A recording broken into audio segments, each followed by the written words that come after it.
Western Cape Premier Ellen Wynne delivered the State of the Province address at the Emile Webb High School Hall in Mitchell's Plain on Wednesday. During the State of the Province address, Premier Wynne outlined the Western Cape government's focus areas over the next year: the province's response to COVID-19, Johnson & Johnson trials, jobs and the economy, safety and dignity and well-being of the province. We will make sure that we have nearly 4,000 vaccinators trained.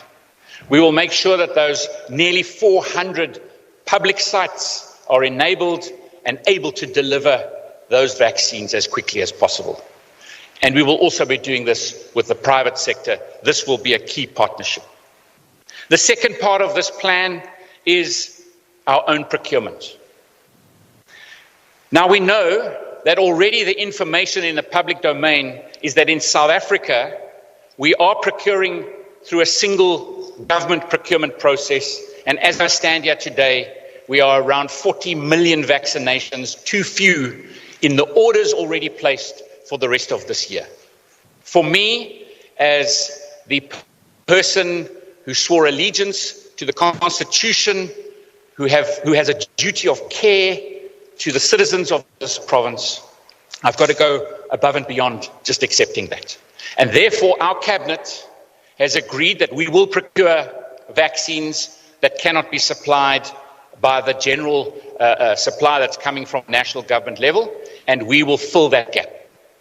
I'm very happy to announce that that has already been approved by the cabinet.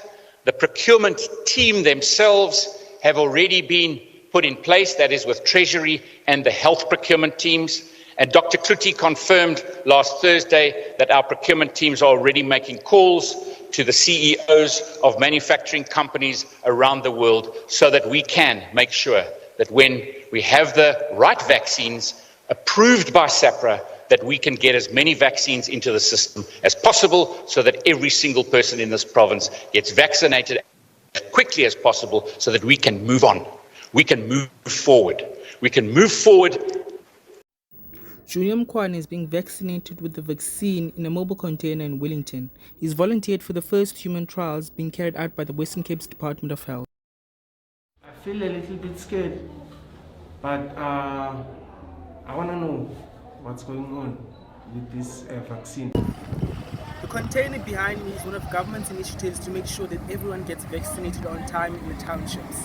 It may not be able to reach 400 to 500 people, but the government says the little that it has will be able to do.